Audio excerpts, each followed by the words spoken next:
Tyler Strike from Tennis with Tyler, and today we're going to be talking about proper swing path. If you guys stay tuned for this whole video, after you're done, you will learn tips and tricks to make sure that you have the consistent swing all the time for the forehand and the backhand, okay? I'm going to give you guys some checkpoints, some different exercises to do. Stay tuned, all right? So first of all, what is the proper swing path? Too many players go wrong. Too many players swing like this or like this. They stop their swing because they want to get the ball in. Guys, my favorite quote in tennis is, in tennis, to gain control, you have to give up control. The more you let the racket work for you and you don't work for your racket, the better of a ball that you will be able to hit.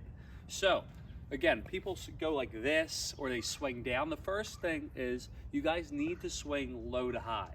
When I work with all my beginners, the first thing that I have them do is I tell them to start low, swing over your shoulder. You're going to start low, swing over your shoulder. One more. I'm going to start low, swing over your shoulder. And then I tell them to freeze, right? So I say freeze, and now look, what is pointing to the court? Or what's pointing to the camera right now? My elbow, right?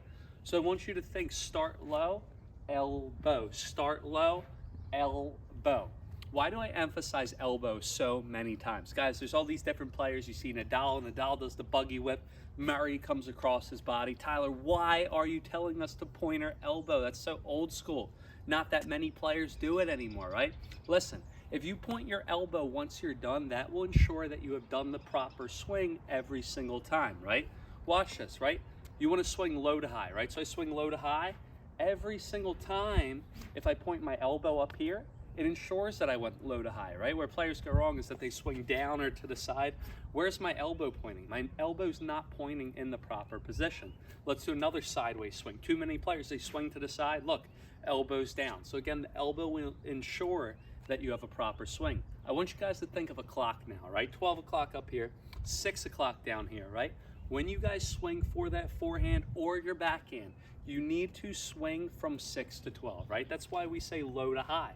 6 o'clock, 12 o'clock. Let's do for the backhand. 6 o'clock, 12 o'clock. Up here, low to high. Too many players where they go wrong is that they swing side to side. They go from 3 to 9, right? Or let's think of a clock, 11 to like 5, right? You need to swing from 6 to 12. So I want you to go on court and think that you're visualizing a clock.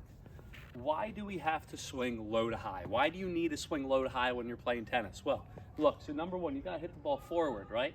But if I hit the ball forward, where can the ball go? The ball can go in the net. So in order to get that ball over net and into the court on the other side, I have to swing low to high.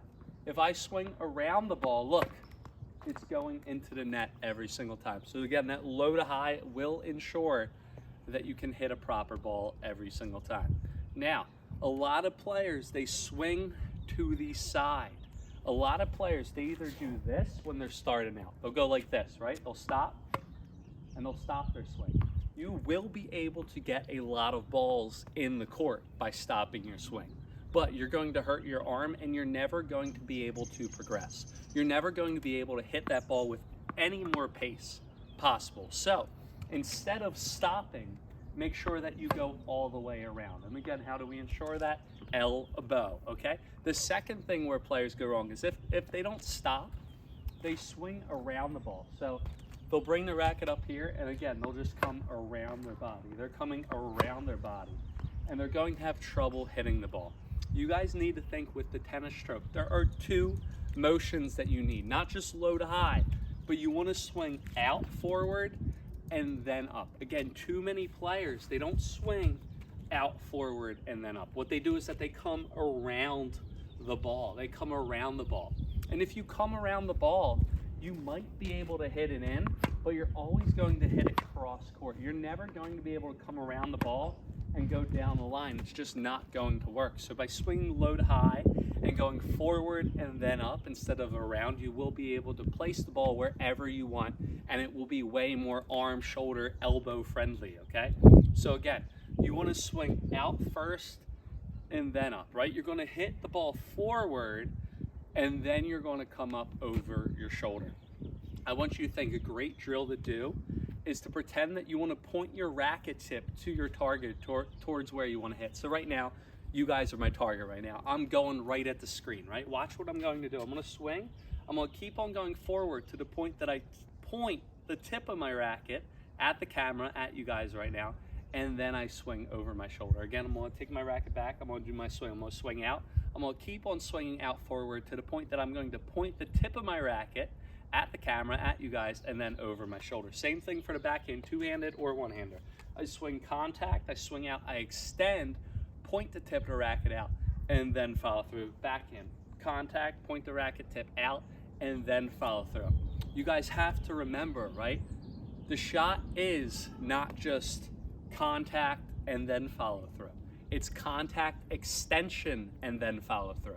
Too many players, they miss extension. They forget about extension. That's why their ball goes in net, or they hurt their arm. They can't hit through the ball. They can't hit with any pace because they don't extend. They just make their contact and then they follow through. So contact, follow through. It's gonna look like that. If you guys want pace on the ball, you have to have contact, extension, and then follow through.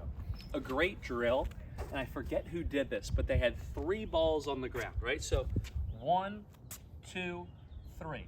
When you guys hit this ball, you don't just want to hit 1 ball and then follow through. You want to pretend that you're hitting through 3 balls.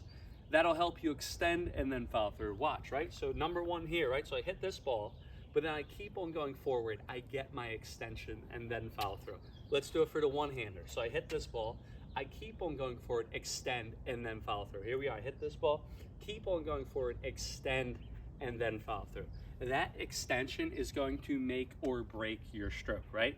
So again, you can think low to high, but then once you get the low to high, you want to think out and then up. You're swinging out and then up, or you're swinging forward and then you're following through. By swinging forward, that's going to ensure that you have that extension. A great drill to do for extension, if you have one of these types of ball carts, what you're going to do is you're going to have it right there.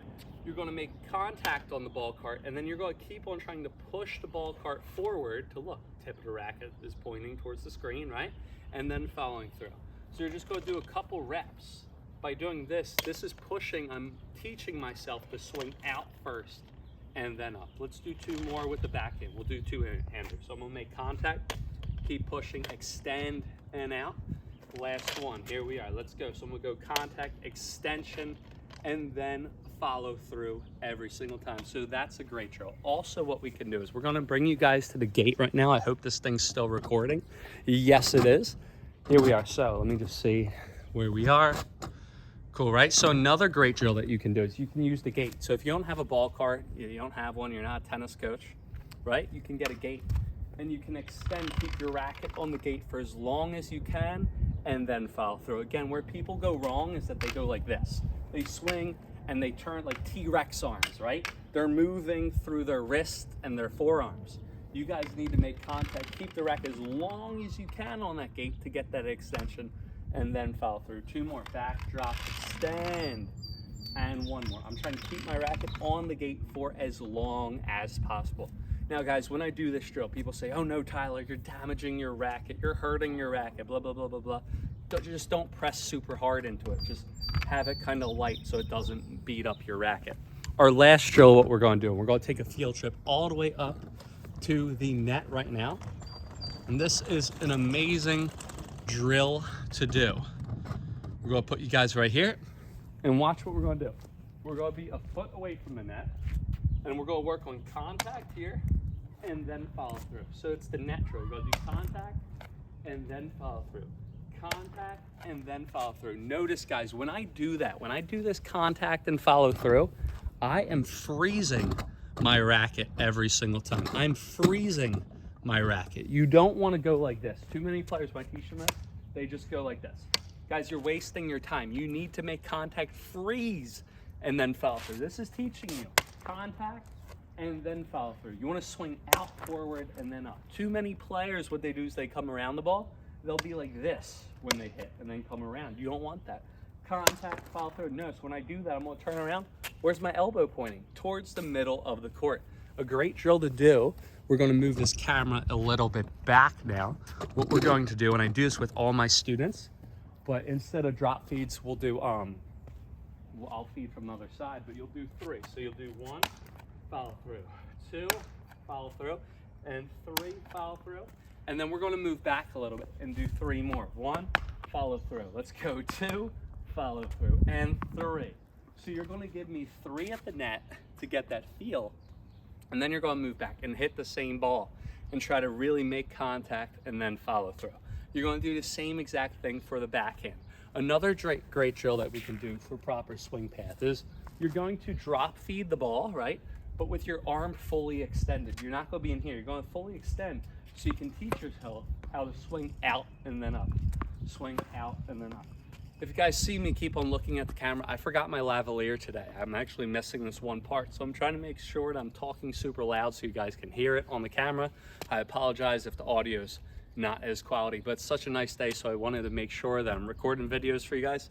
Same thing for the backhand, except for the backhand, allow it to bounce twice and then hit. Why do I let the ball bounce twice for the backhand? It's because if you let bounce once and you swing, it's going to be too fast. Let bounce twice so you can get your hands on there, get set, and then hit. So once again, number 1 for proper swing path, make sure you start swinging low to high, 6 to 12. Pointing your elbow will ensure that you have the proper swing. Don't stop your swing. Don't swing down, swing low to high, let it fly. You're going to be good to go. Now, if you guys got that, you guys got swinging low to high, you guys want more power, a little bit more control, you guys want to hit through the court, then what do? We have to make sure that we get the concept of extension. You're not just making contact and following through. You're making contact, you're extending, and then following through. There is a big difference. So make sure to use the drills that I showed you guys today. If you guys have any questions or comments, please let me know in the comments below. Make sure to download my Instantly Improve Your Serve ebook. These tips will instantly improve your serve, guys. Have a good one and happy hitting. Make sure to follow Tennis with Tyler on YouTube. See ya.